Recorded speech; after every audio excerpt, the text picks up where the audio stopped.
We got Mr. Mike DelVisco is going to be back with another seminar. If you saw it yesterday, it's going to be pretty similar, but if you got questions, I've learned a lot from listening through all this, so I do hope that you enjoy it. We'll be kicking it off here in just a few minutes.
And the one thing that I kind of specialize in this whole fishing industry is this stuff right here.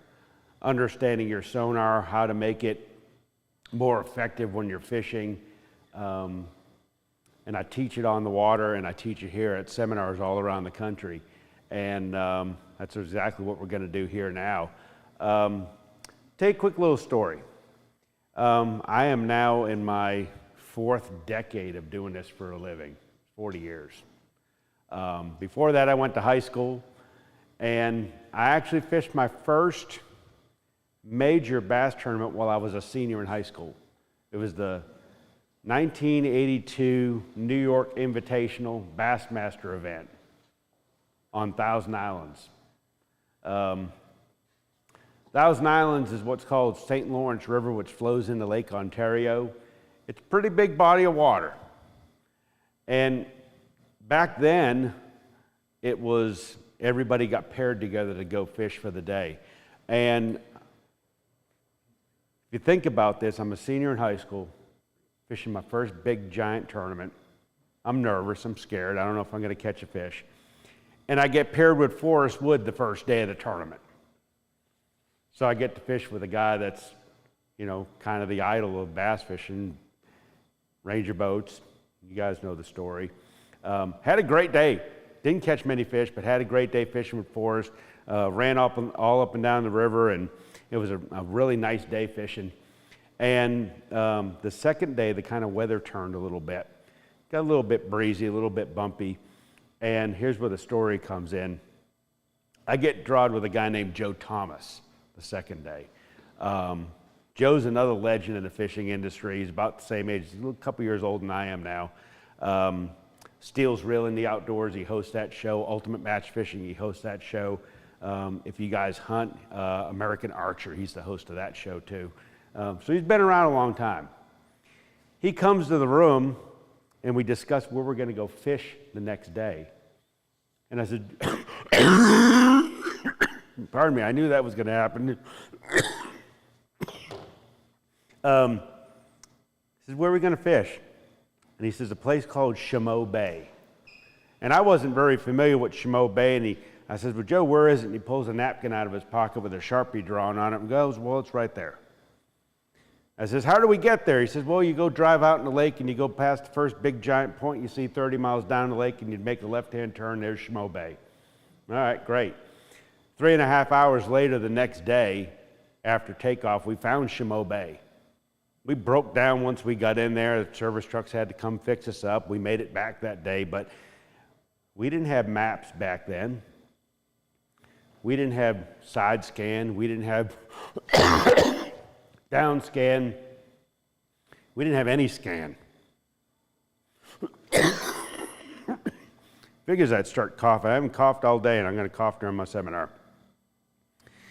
We barely had anything you could see the bottom with, never mind try to navigate 50 miles down Lake Ontario in a bass boat to go find fish. Once we got there, we didn't have any side scan to turn on to go look all around. We didn't have any forward-facing sonar to see the fish swimming on our screens. We didn't have any 360. So we had less tools back then, which means we had to fish more stuff to be able to figure out how to catch some fish. Nowadays, you could just turn your giant 16-inch fish finding monitor on and put your side scan on and go look at your maps and make all kinds of colors and find fish holding spots and go fish it. A little bit different than what it was 40 years ago. The one thing I've learned about sonar over the years is that no matter what happens, and stuff changes constantly. Look at what's happened, just in the last 5 years or so with the live technology, forward-facing sonar, 360, that sort of stuff. All this new technology comes out, but the actual principle of how sonar works has not changed. Hadn't changed in 40 years. It all works the same way, whether you're fishing with, still using flashers or using a big flat screen like I've got, whether you're fishing with Humminbird, Garmin, Lowrance. Doesn't make a difference. The transducer does not know what it's hooked up to. Neither does the fish. All sonar, once you get past menu screens, all sonar works the same way. And I think that understanding a bit about how regular ordinary 2D sonar works helps you understand exactly what you're looking at, how things look underwater, why they appear different when you're actually out there fishing versus when you come here to a show or go to Bass Pro or Cabela's, see the units running on simulator and you see one picture, you get it out in the water, you see a totally different picture. There's reasons for all of that stuff. And we're going to go look at quite a few of those different things, and hopefully I'm going to clear up a lot of issues. But the very first thing is that your transducer could be in a bunch of different mounting locations, could be on your trolling motor, could be on the back of the boat, could be in both. Don't know what everybody fishes out of. Could fish out of a kayak and have just one transducer.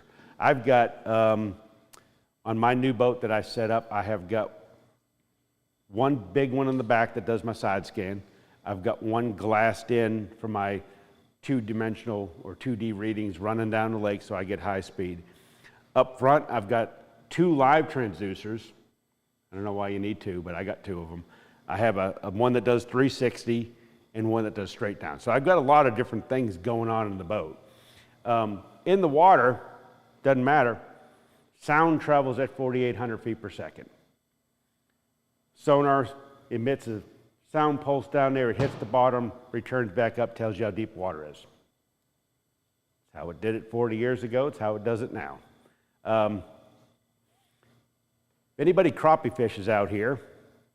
I don't, I bass fish, but 2 weeks ago, right out in front of my house on Douglas Lake in Tennessee, there was about 40 guys crappie fishing out there one morning. And it happens every single year here in the spring. Sometimes a little earlier, sometimes a little later, but it's a water depth thing. There's a certain depth of water at a certain time the crappie get there, and that's where they catch them, and then they move on. Right now, they're all gone. So they've relocated to a different part of the lake. So depth is important to me as a bass fisherman. Pretty much any species that you guys are fishing for, they like different depths at different times of the year. But the other thing that I want to find out is what is the bottom made of? And I've used this expression, and you probably heard it, that 90% of the fish live in 10% of the lake. And that's really true. Anybody fishing out here in Coosa River, Neely Henry? You people? I've fished here quite a bit, and there's a lot of grass in the lake. And it's fun to go largemouth fishing in that grass because it's fun to, frog fish and flip and throw worms and spinnerbaits and topwaters and stuff in that grass. But you could fish a mile's worth of grass and not catch a fish. And all of a sudden get to one little spot and boom, boom, boom, boom, boom, catch a ton of them. I've learned those little spots over the years, and it's typically a place where there's a contour change in the bottom.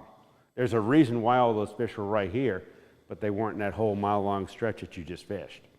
Hard bottom, soft bottom, all those different things, you'll be able to tell exactly what that looks like. And I'm going to share a few little adjustments that help you understand a lot better what that stuff looks like. But the very first thing to understand is how much stuff I'm looking at when I'm actually turn my sonar on and look at the bottom. Sonar is in a cone. So when you turn your machine on, the deeper you go, the wider the cone gets. And what governs that is frequency. So you may turn your sonar on and go to menu and go to frequency and see several different things. You might see 200 kilohertz frequency, 83, sometimes 50, but there's not many of the units that you would actually buy now that would have 50 unless you wanted that particular frequency in a transducer. That's for real deep fishing. Most of the time you're going to see 283, or you might see chirp frequencies. And all chirp does is vary the frequency up and down a bit so that you can tell target separation a little bit better. So bigger fish that are in bait fish that are down in the bottom, fish that are really deep, that sort of thing. That helps clear your picture up and separate them a little bit better. So 200 kilohertz would be high chirp, 83 would be medium, 50 would be low. I bass fish. I'm pretty much 30 foot of water and less most of the time. And I would assume that most of us that fish aren't fishing more than, 50, 60 foot. That's probably extreme. There's some extreme cases when I'm that deep, but most of the time it's 30 foot and less. So here's a little bit of math. In 30 foot of water, the circle all the way on the bottom with 200 kilohertz is about 10 feet, 9.7 something feet. Call it 10, makes the math simple.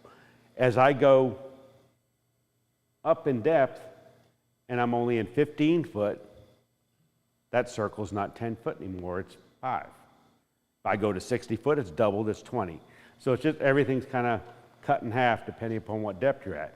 That has a big bearing on what a lot of things look like in the water. Has a lot of bearing on what your fish look like, has a lot of bearing on you driving over something, turning back around and trying to find it again. I like to, if I do that, drive over a brush, rock, or transition, zoom my map all the way in. And sometimes you can even save a waypoint, although I don't have that slide in here, on your fish finder screen as opposed to just hitting mark or waypoint on your map. You can tap right on your screen. If you got a touch screen, you can tap right on that structure, save your waypoint, go on from there. It's a much more direct way of being able to do it. But the reason I zoom my map in is because a lot of times if you're looking at the map and you think, and you've got your map zoomed way out, you think you're on that spot, you zoom your map in and you're off by about this much. So, and bear in mind, if you're in 15 foot of water, you're only looking at a 5 foot circle in the bottom. So you'll see a couple more examples of this as we go along, but when I go to a lower frequency, I should say, I'm not looking at that 10 foot anymore. I'm looking at more than double. And that's why I want that higher frequency, because I have more pinpoint accuracy on those fish. We're going to look at this slide twice. First time, I just want to look at the bottom. So not only does sonar tell you how deep the water is, but it will also tell you what the bottom's made of. And this is pretty much the standard 2D palette. It's yellow, red. You can, if you've got Humminbird, it's I think it's number 3 on their palette scale. Lowrance, it's number 1, and Garmin, I don't think they have numbers. They just call them colors, so it'd be yellow. You can dial this up on any brand. And what it does, it's yellow to red shading, red being harder, yellow being softer. And what happens when the sonar is pinging down there on the bottom is that softer bottoms like mud and sand and clay and stuff like that absorb the sonar and make the line yellow. Harder bottoms repel it and make it a little bit more red, or if you don't have this one adjustment I'm going to tell you about, a thicker yellow line. See how that line is thin and that one is a bit thicker? Soft bottom, hard bottom. Here's one little thing you can do that will make this a whole lot nicer when you're out there fishing. And I'm going to tell you how to do it with every brand. If you're fishing with Lowrance stuff, it's called color line. Hit the menu screen, go to your color line, typically 76 to 80% depending. Some of the older units like the little bit higher color line setting. Some of the newer ones like 76 to 78. Set it there, leave it alone. Garmin units called color gain.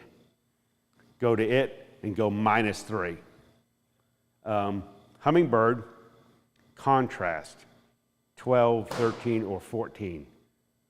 That's where it will look the best. And what that does is it shades a little bit of red in the yellow to be able to tell you a harder bottom. So that's a transition between soft bottom, hard bottom right there, back to soft again. So that harder bottom shows up as red.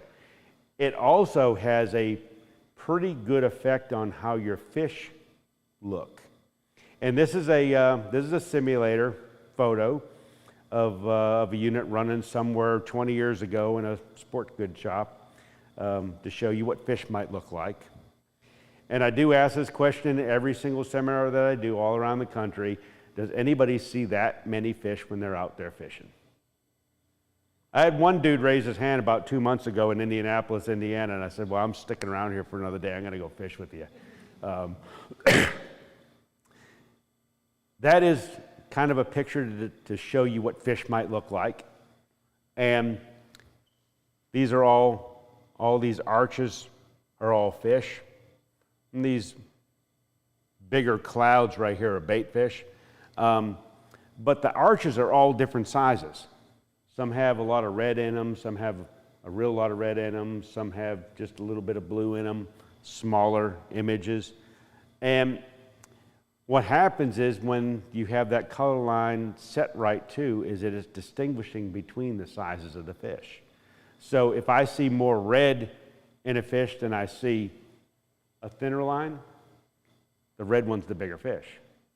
If anybody catfishes here, now I don't catfish, but I've run over enough of them with my sonar to tell you exactly what they look like.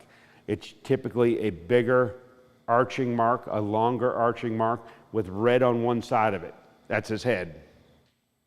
Because it's, especially a big catfish, a 40, 50 pounder, will have a big hard head, and the sonar pings off the top of his head. It'll make it more red on that side and less red over here on this side. Carp typically look, similar to this, big red, distinct arching marks.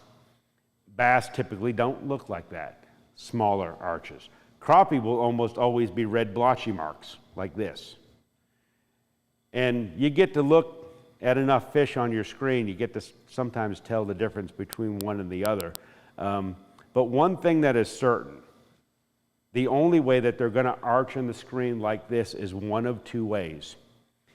And the first way is you're idling along in your boat, you're moving, the sonar cone moves, you drive over the fish arches. If that doesn't happen, and you just catch the fish sideways, or you're just sitting still and you're not driving over the fish, you might see this. I get many more people ask me that tell me, yeah, I see this stuff all over my screen. What is it? What's fish? And these particular fish right here are actually active, and they're feeding through the water column. Those are either white bass or little hybrids, and they're swimming around and going after the bait fish. Typically what you'll see a lot of times is straight lines going across your screen. So you can do a little experiment when you're out there, next time when you're out there fishing, is idle around in your boat and see them arch like this, and then put your boat in neutral and see how quick the arches go from doing this to going straight, straight, straight, straight. Still fish. They just look different on my screen because I'm not moving. So if you don't move, greater chance of the fish not being able to swim directly through your transducer cone. And if you kind of think about what I talked about earlier about the cone sizes. Let's say you're in 10 foot of water and you're on your trolling motor up the front of your boat, or you're in the console and you're just sitting there anchored up. What's the chance in 10 foot of water that fish is going to swim directly through your transducer cone? It's pretty slim. So a lot of times you'll see parts of a fish or pieces of a fish, and they'll end up being straight lines. And I've got some pictures at the end of this that'll show you exactly what that stuff looks like.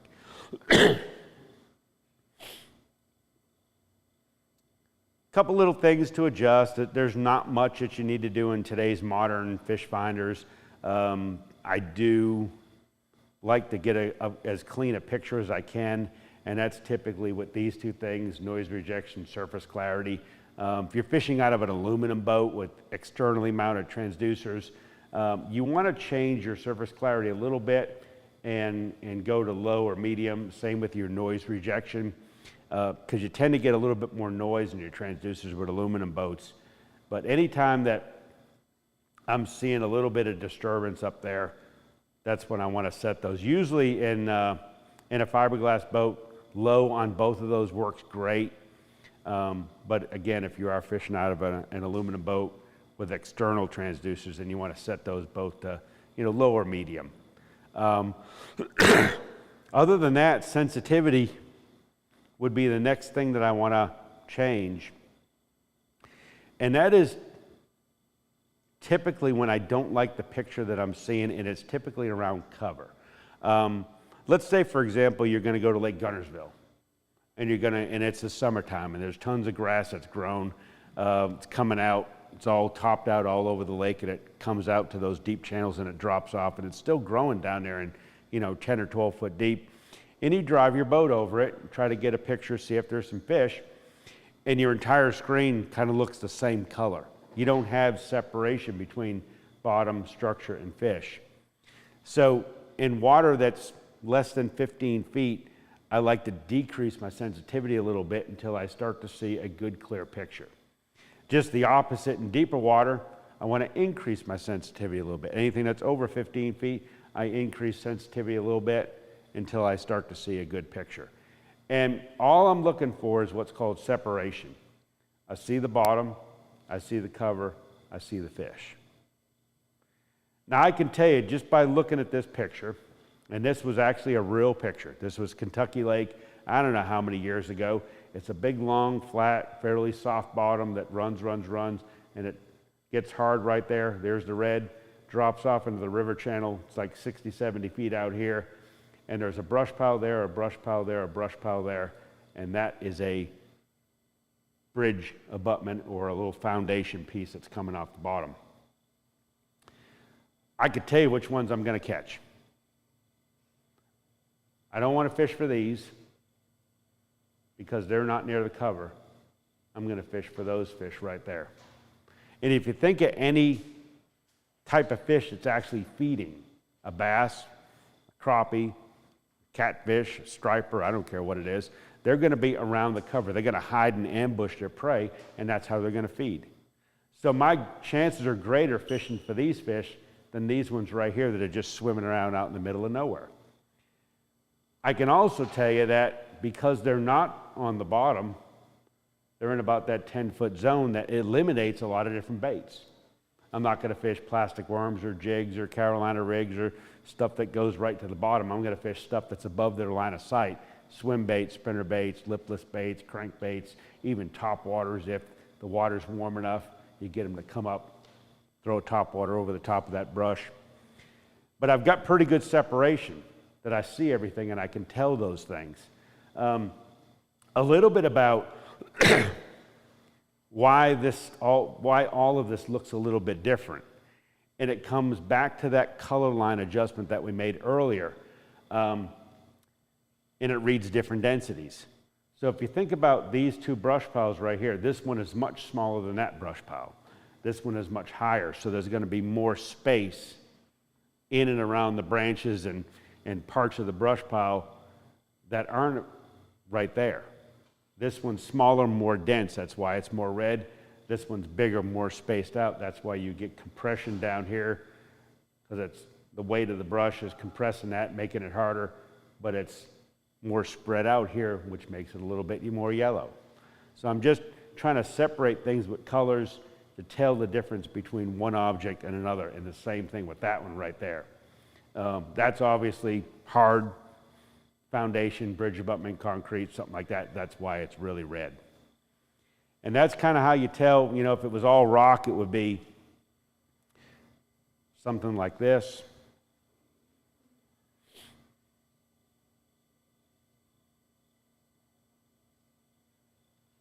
Much different type of picture. Rock pile, rock pile, rock, rock, rock.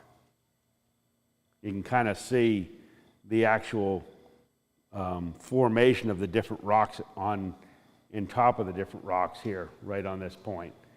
And that's the difference between brush and rocks. Here's something that I get a lot of questions on. Side scan. Been around for a long time, about 2008, 2009, I guess, were some of the first units that had side scan. And all side scan does is take it's that big long transducer that you probably got in the back of your boat, and it shoots right and it shoots left. And it also does it in a cone. It scrolls this way down your screen, not this way like regular sonar does. So my transducer position is right here. And I'm looking out 100 feet to the left, 100 feet to the right. And if we took that and kind of drew some cones in the water, we would have our regular sonar looking down here. We would have our side scan looking to the left there and to the right there. So it's in a cone as well. Now let's apply that back to our screen so we can tell what things are. And transducer's right here in the middle. These two boxes right here is the empty space that the transducer doesn't see yet because the cone isn't wide enough to see the bottom. That's this box and that box. You will see bait fish if they're suspended, other fish if they're pretty close to the boat, but it's not a lot of space here and there. Here's where it starts to see bottom, there's where it starts to see bottom, and that is this one and this one. And that's how you separate all three of those little panels. There's a bunch of things that go into how well you can see stuff, why you don't see some things, why you see other things. Fish do not arch on your side scan, so there's going to be like a little grain of rice or a blip or a dot, or sometimes if it's bigger fish, it's kind of straight lines or curved lines. I've seen catfish, actually curved lines for a catfish sometimes. Palette selection will help quite a bit in clearing up how your image looks. And this is the Lowrance default palette. I think it's number 6. It's a brown one. Garmin's come with what's called rusted steel. That's their color palette. And I think the Humminbird comes with a brown one too. I like to change it on all three of those units.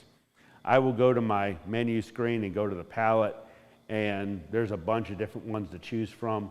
I like number 10, which is an amber palette, because it contrasts a whole lot better than any other one. If it's dark or dingy out or cloudy day, kind of like it is today, I like the blue palette because it shows up better. The amber palette, your fish appear, although you can't see it very well here, bright yellow dots. There's a few over there too. That's how they're going to show up. On the blue palette, they show up white.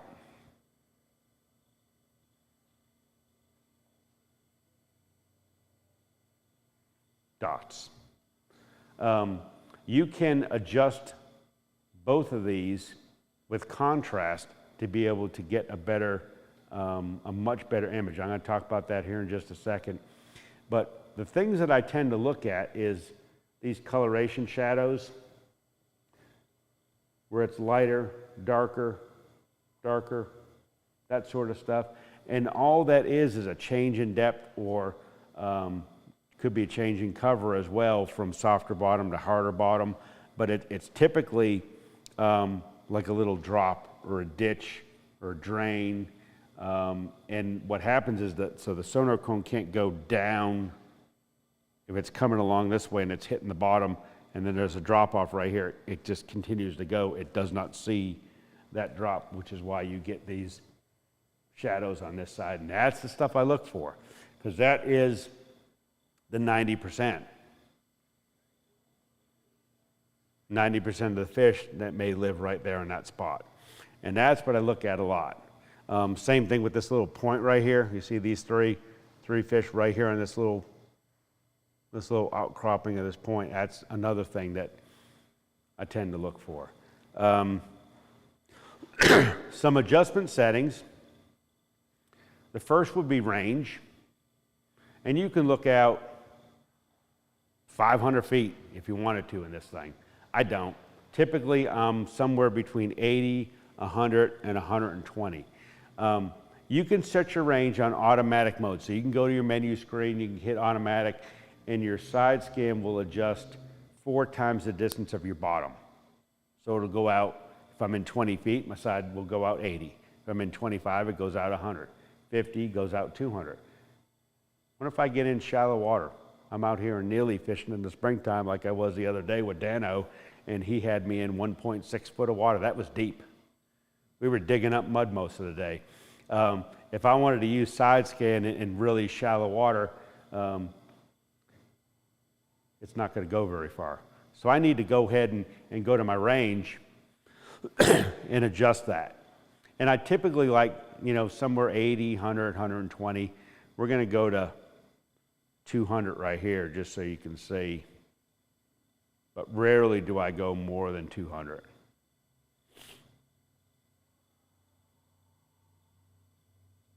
There you get a lot more coverage. One thing to realize is that all this is math. And when you go to different frequencies, it totally changes what you're able to look at. And everybody does a great job in being able to market stuff. You look at the units that run simulator mode and you see brilliant, beautiful pictures. And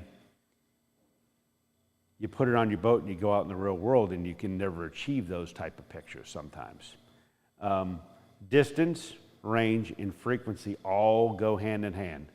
I'm only going to see so much stuff with ultra high frequency. It's going to be a beautiful picture, but it doesn't have the ability to go 200 feet.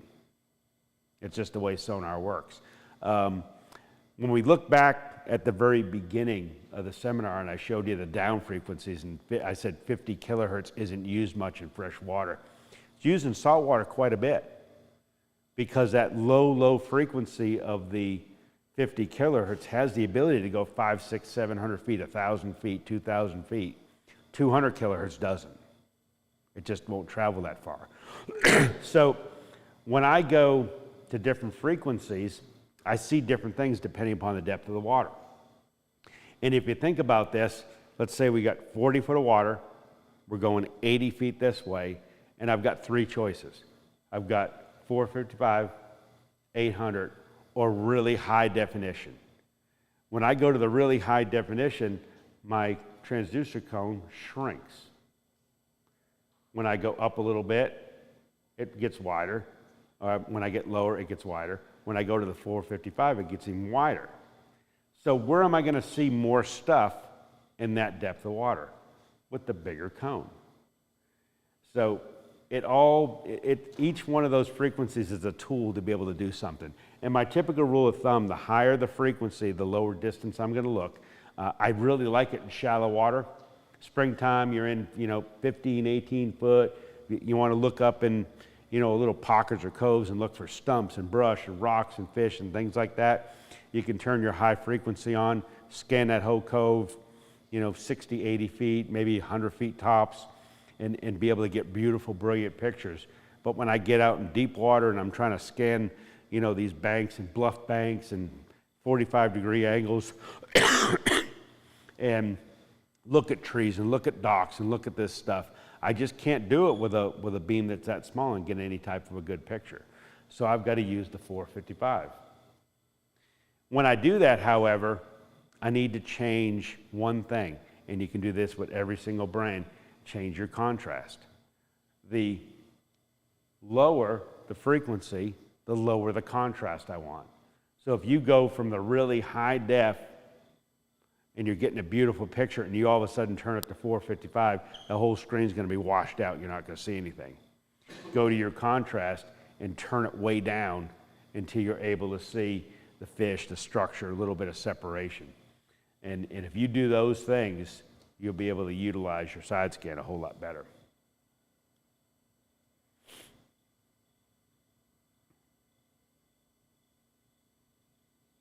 Here's some cool stuff that everybody's fishing with now. It used to be called live scope, but now everybody's got some type of a live transducer, so now we call it forward-facing sonar. So this is the new forward-facing stuff, so we're actually looking that way with it. Boat position's right there at the 0 mark, so that would be straight down, that's back onto the boat, and that's forward. And that transducer, if you think about it, it's kind of shaped like a square, and you can look straight down with it so that I'm looking like this. So I'm looking at that way, straight down. And there's not a lot of side to side with this. You know, you may get a couple of feet depending upon the depth, but this is not in a cone like regular sonar is. That would be straight down. You get really good pictures going straight down. I like mine forward, which takes the transducer and it just repositions it a little bit and it turns it from straight down to like that. So I'm able to look forward. So I can see my baits out in front of the boat, I can look at brush, I can look at trees, I can look at structure, and I can move it either on a pole or on my trolling motor wherever I want to go find stuff. Again, you're not looking at, I'm not going to throw my bait over there and be able to see it. I'm not going to be able to throw it over there and see it, but if I throw it out in front of the boat, I will see it. And then another cool way that you can use this, very situational for me though, is scout or perspective mode, which takes the transducer like this and it flips it sideways. So we don't look at a whole lot this way, but we look at a whole lot that way. Almost like a big fan. I like this shallow water fishing in the springtime when I'm looking for fish or looking for movement, figuring out where they're going. And in the fall, when there's a lot of bait on top of the water, and maybe the fish are schooling up and they came up over here, then they come up over there, and they come up over there, and you can actually, you get enough coverage this way to be able to follow those fish around and see where they're traveling, but that's a situational tool right there.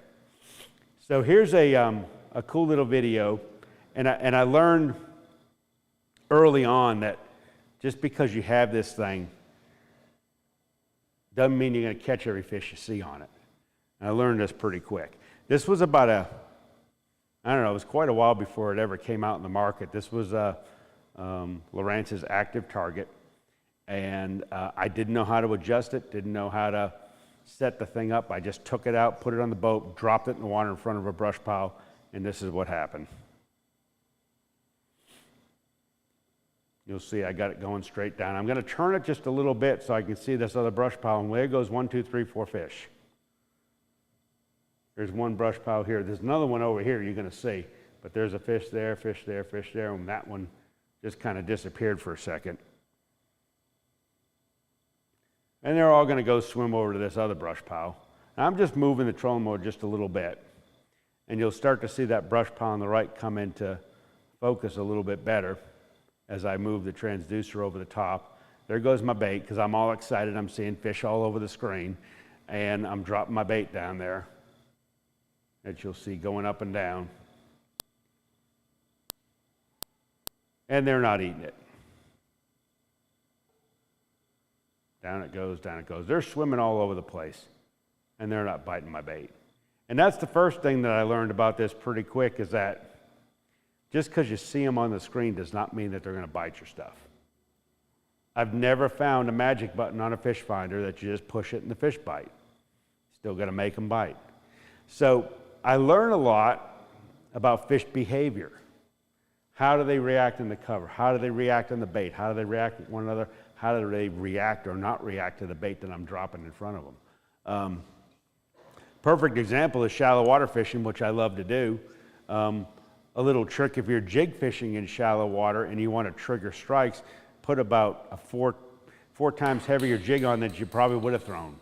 So instead of flipping a little 1/4 ounce jig in a foot of water, throw a 1 ounce. You say, why do I want to throw a 1 ounce jig in a foot of water? Because it will trigger fish into biting your bait a lot of times. They bite it before they ever know what it is. Same thing with spinnerbait fishing. You throw a spinnerbait out and you let it sink to the bottom, you're probably not going to get bit. But if you chunk it out there and get the blades turning right away, you will get bit almost immediately a lot of times on a spinnerbait. They react before they know what it is. So sometimes the baits that you see when you're dropping them down in front of these deeper fish just go down too slow.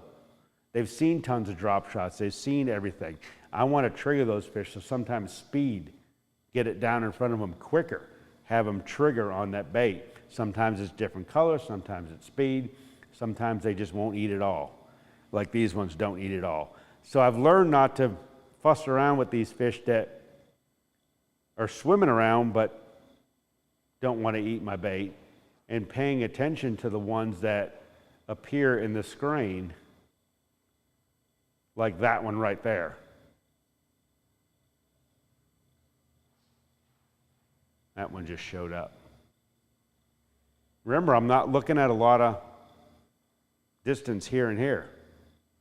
My bait's going up and down here. This fish was over here, swam in to try to eat it. That's going to be the one that wants to eat my bait, the one that comes and sees it from a distance and he swims over there and eats it. So I catch a lot more fish one of two ways here. I see them swimming around, I drop it in front of them, they come and eat it. That's a perfect scenario. I see a lot of fish, they don't eat it, one comes into the frame, eats it, or I see no fish sometimes, I drop it down to the bottom and I see one come off the bottom and try to eat it. This one's gonna bite it, and of course I pull it right out of his mouth and he swims away. That'll happen too. I got too excited. Typically when I'm fishing, I'm looking forward though, which changes your view quite a bit because I'm not straight up and down on that cover. I'm looking forward, and this is the very same brush pile. I'm gonna move the boat in front of it here in a second, and you're gonna see it kind of appear, and it looks quite different in forward view than it does down. Fish look a little different. They tend to slant or be round or specks or things. And my typical rule, if I'm forward, is I'm typically 80 feet. So I'm looking out 80 because I want to find stuff. As I get closer to it, I scale back my range. This is really important. You will see stuff change immediately when you scale back your range. So go from 80 feet to 30. And that will take all your fish that kind of look the same, and the ones that kind of elongate like this or change and start looking like a real fish, those are the ones that you want to try to target. Not these tiny little ones that are about as big as my Ned rig that are down there on this bridge. But it's a great tool for being able to fish a bridge because it tells me exactly where they are. You're not going to catch every fish on this that you see, but you will see locations, habitat, how they react, how they don't react, all these sorts of things that you'll learn by looking at your live sonar. So if you want to see some of this stuff and you don't have a live sonar, how do I do that? I'm doing pretty good today.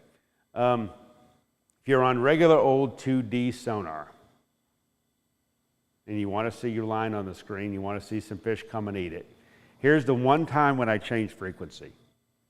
And I may change it to a couple of different things depending upon the depth of the water. Remember we talked about chirp frequency at the beginning, that I like it in deep water for separation. Well, that's exactly what we've got here. So I'm using my chirp, but I've gone to the medium frequency, the 83 kilohertz. Widens the cone. Remember I said frequencies, the cone gets different sizes. 200 is real thin, 83 will be wide.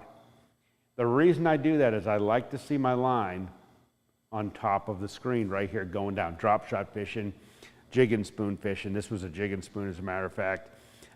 72 foot of water, deep. These ones right here are settling back to the bottom.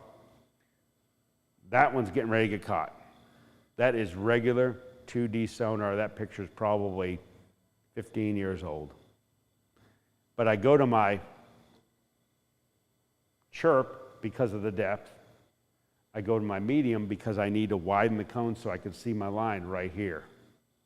200, you'd still see it, but you wouldn't see it until it got down a little bit, till it actually falls into the cone.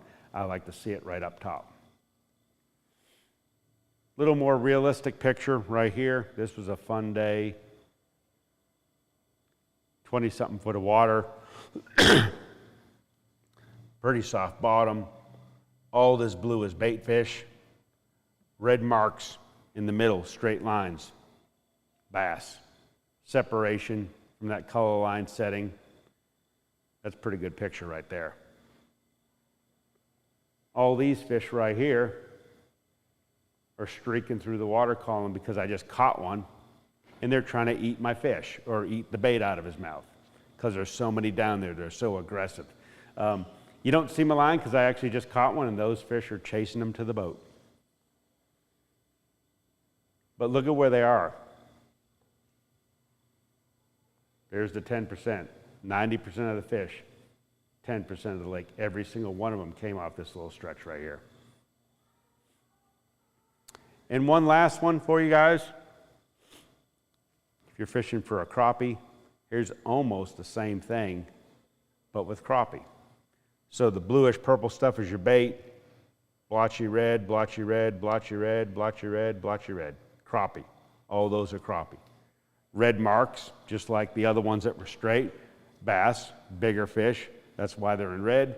Bluish purple's the bait. There goes my line down. But I got 200 kilohertz, so I don't see the line until it's down here, going to the bottom. And look at right there. There's your 10%. 90% of the fish, 10% of the lake. Hard bottom. Each one of these dots right here is one of those. One tiny little spot. And if you think about that 14 foot of water, the circle right here is 5 foot. It's even less right here because sonar's in a cone. That is a fairly small area. You don't see fish on that side. You don't see fish on this side. They're right here, right above that hard bottom. And those are crappie. So if you guys want to learn some more about this stuff, I've got a pretty cool website I just set up the last couple of weeks. Probably got some cards here someplace you can take with you. I'm going to be doing some webinars, and I've got some digital products on there. You can learn more about sonar. I've also got a social media sonar community set up. You can get on there and ask questions and show your pictures of fish that you catch and stuff like that. Doing a webinar on April 4th, I think is going to be the first one. Probably it's going to be on the water sonar stuff. I should have it launched probably Monday or Tuesday when I get back home, and you guys can check that out. But grab some cards. You can get on the website, go on there and sign up and join and learn some more about some sonar stuff. Appreciate you guys being here. Got a really cool kayak seminar coming up next. If you guys are any kayak fishermen, on how to rig a kayak with Daniel Perry, and going to be a pretty interesting day. And then we got, I think, one more after that today. Frank Roden's going to come up talking about trout fishing, which I did not realize you could do here in Gadsden, Alabama till about a year ago. So appreciate you guys being here. Enjoy the rest of the show. Have a great season fishing. I'm Mike DelVisco. All right, guys. You heard the man. We'll be back up here in just a few minutes talking kayak rigging, kayak fishing with Dan Perry. So looking forward to that one. We'll see you in just